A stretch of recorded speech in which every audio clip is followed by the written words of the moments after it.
In Lesson 2, we're going to discuss equivalent fractions. We're going to look at the fraction 3/5 and then at the fraction 6/10. And we're going to talk about if they're equivalent and if so, how. When we take 3/5, we can see that it is equivalent or equal to 6/10. And we can get from 3/5 to 6/10 by using what we call a multiplier. The multiplier in this fraction is 2. Okay? We remind students all the time that anything we do to the denominator of a fraction, we also do to the numerator of the fraction and vice versa. Always the same operation with the same number. So we can get to 6 from 3. 3 times 2 is equal to 6. And then we can look at the bottom, and 5 times 2 is equal to 10. So those are equivalent fractions. When we look at a fraction chain here, this is a chain of equivalent fractions. All of these fractions are equivalent.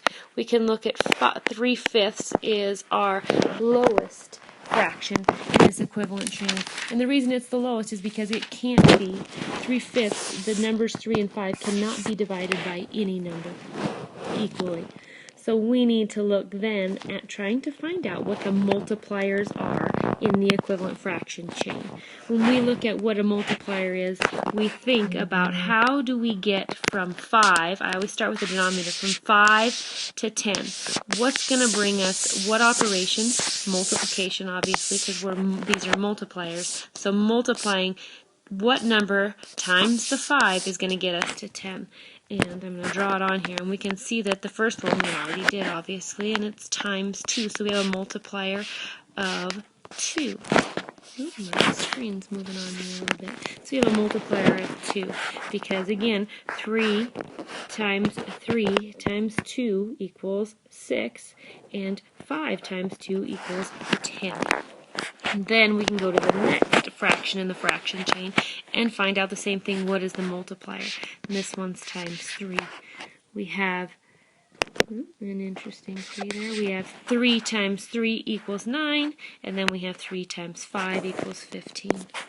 We move on to the next number in the chain, and the multiplier here is going to be 4. Okay? 3 times 4 is equal to 12, and 5 times 4 is equal to 20. And so on. So this could go all the way down the fraction chain. Times 5, multiplier of 6, multiplier of 7, multiplier of 8, multiplier of 9, and then our last one is a multiplier of 10 in this fraction chain. And you can see how the chain moves right on with the multipliers going from 2 in succession all the way to 10. When we look at unsimplifying a fraction, we knew that 3/5 was in simplified form, the lowest possible form. So we want to unsimplify it. We can pick any of those numbers if we look back here in this chain, any of those multipliers, and do it. I think I'll choose a multiplier of, let's say, a multiplier of 6. Okay, remember I always do whatever I do to the denominator, I do the same thing to the numerator. Okay, so 6 times 3 is equal to 18, and then we have 6 times 5 is equal to 30. So 18/30ths is an equivalent fraction for 3/5 in unsimplified form. If we want to simplify, we can take that same 18/30ths, and then we have to figure out how we're going to get it back into simplest form. And so here we're going to use what we call a divisor. Okay, so we are going to divide the top and the bottom again by the same number. Just like the multiplier, we have to divide by the same number. So 18 divided by what number is going to get me to 3. So we're going to do by 6 and by 6, and we're going to end up with 3. 18 divided by 6 equals 3. 30 divided by 6 equals 5. And then we have it again in simplest form. So that's simplify. Here is a way that we can compare fractions, and I always like to compare fractions with our kiddos in terms of pizza. think that they can see the slices or the size of the slices of the pizza they want, and it sometimes makes a little bit more sense to them. Here I'm asking students to write a chain of equivalent fractions for the shaded parts, and so all they're doing here is identifying what the fraction, what fraction is demonstrated by the circle. And this first fraction here that I'm going to circle, you can see that there are 4 total parts of the fraction, so the 4 goes on the bottom. You can see that 1, 2 of those are shaded. We can go to the next fraction circle here, and we can see that there are 1, 2, 3, 4, 5, 6 pieces of pizza, or 6 parts of the circle, and of those, 3 of the 6, 1, 2, 3, are shaded. Okay, we can see here we have the pizza cut in half, and it's simply 2 pieces of pizza, and one of those pieces is shaded. Okay, and so on. We work our way down, and we can see that all of these are equivalent fractions. If we look at the photographs and we don't necessarily focus on the numbers of pieces, you can see that there's half of the circle is gray shaded in each one of those.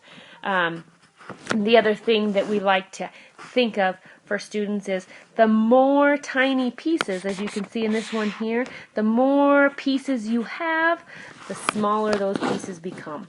So if you are hungry, you would want a piece with fewer pieces, like the 1/2, because the piece of pizza that you're going to get is going to be significantly bigger than the piece of pizza that you're going to get here. And that's all we're doing here in comparing our fractions. When we look at multipliers, we've talked quite a bit about multipliers, but I might ask students to look at the number sentence below. We have 2/9 is equal to 6/27, and I want to know, what is that multiplier? How do I get from 2/9 to 6/27? And I'm going to say to myself, 2 times what number, when I'm looking at a multiplier, 2 times what number is going to get me to 6? And I'm going to say 2 times 3. And then once I have that, sorry, I don't know why it gave me a line, 2 times 3, I know that my bottom is going to be times 3 as well, because it's the exact same number. So I know that in this case, my multiplier is 3. When I look at the one below here, I have 5/7 and 30 40-seconds, and I have to think, how am I going to get from 5/7 to 30 40-seconds? These numbers are a little bit bigger, so I have to think. Again, this is one more reason it's so important we work on those multiplication tables. 5 times what number is going to get me to 30? 5 times 6. Anytime I do anything to the top, I do the same thing again to the bottom, and then I know here 5 times 6 equals 30, 7 times 6 equals 42. So I know in this problem my multiplier is 6. It's going to be the same thing, or the same idea, as we look at divisors, but the operation instead of multiplying is going to be to divide. Okay, I'm going to look here, and I'm going to have 4/12. You can see here I have 4/12 is equal to 1/3. So here I'm going to ask myself the question, 4 divided by what number is going to get me 1? Well, I know 4 divided by itself is equal to 1. So whatever I do to the top, I do to the bottom. So here I can see 4 divided by 4 equals 1. 12 divided by 4 equals 3. So my divisor is 4. Okay, same thing here. 21/56 is equal to 3/8. How am I going to get from 21 to 3? 21 divided by what number is going to get me to 3? Well, 21 divided by 7 is 3. So I'm going to do to the top and the bottom the same thing. So 21 divided by 7 equals 3, and 56 divided by 7 equals 8. So I know my divisor in this is 7. And that's what we're doing in lesson 2 for unit 1.